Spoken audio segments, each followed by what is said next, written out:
begin, I would like to say Namaste. Namaste. Literally means the light that is in me bows to the light that is within you.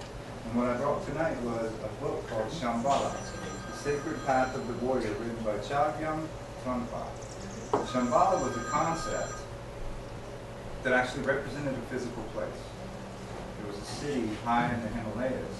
It basically just phased out of our dimension, if you will. It became so enlightened, such in a culturally enlightened society, that they ceased to be within our dimension. And supposedly, according to the Tibetan monks, it's still there, but we cannot see it, experience it, or even know it is there. And this is a book called Sacred Path of the Warrior.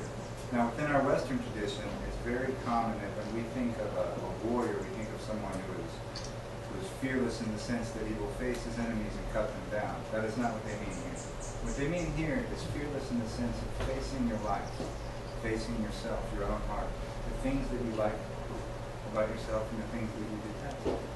All the parts of who you are from your past. If you don't clean your past and you find spirituality in your life, forgive my French for saying this, but you're really just putting a coat of shine on a ball of shit. So you have to clean your past, directly from your past, and that's what this book really, really helps you to do. I've been on a journey for the past few years, and this book has really held some great keys to open some locked doors within myself. Again, with basic goodness is very closely connected to the idea of bodhisattva in the Buddhist tradition. Bodhi means awake or wakeful, and sita means heart. So bodhisattva is awakened heart.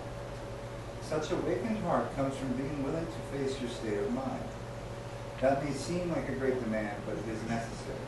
You should examine yourself and ask how many times you have tried to connect with your heart fully and truly. How often have you turned away because you feared you might discover something terrible about yourself? How often have you been willing to look at your face in the mirror without being embarrassed? How many times have you tried to shield yourself by reading the newspaper, watching television, or just spacing out?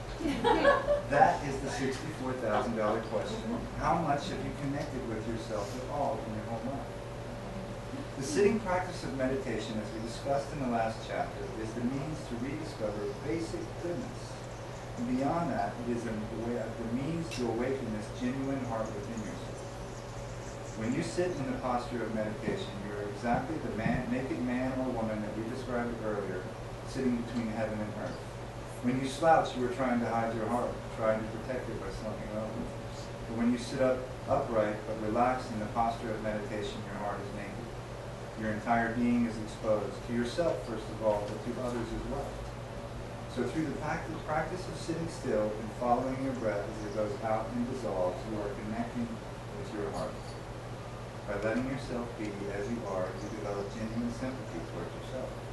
Now the idea behind this is that when you start to invoke magic, as they call it in here, drala, dra meaning above or beyond, la meaning the enemy or conflict. So you basically are learning to be above conflict.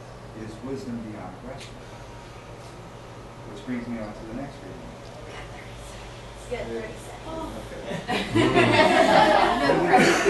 When we draw down the power of depth of vastness into a single perception, then we are discovering and invoking magic.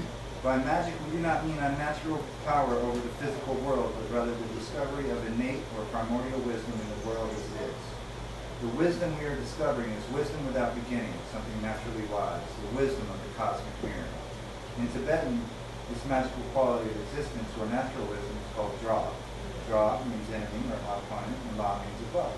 So drala literally means above the enemy, beyond the enemy. Drala is the unconditioned wisdom and power of the world that are beyond any dualism. Therefore, drala is above any enemy or conflict. It is wisdom beyond aggression. It is the self-existing wisdom and power of the cosmic mirror that are reflected both in us and in our world of perception. Absolutely.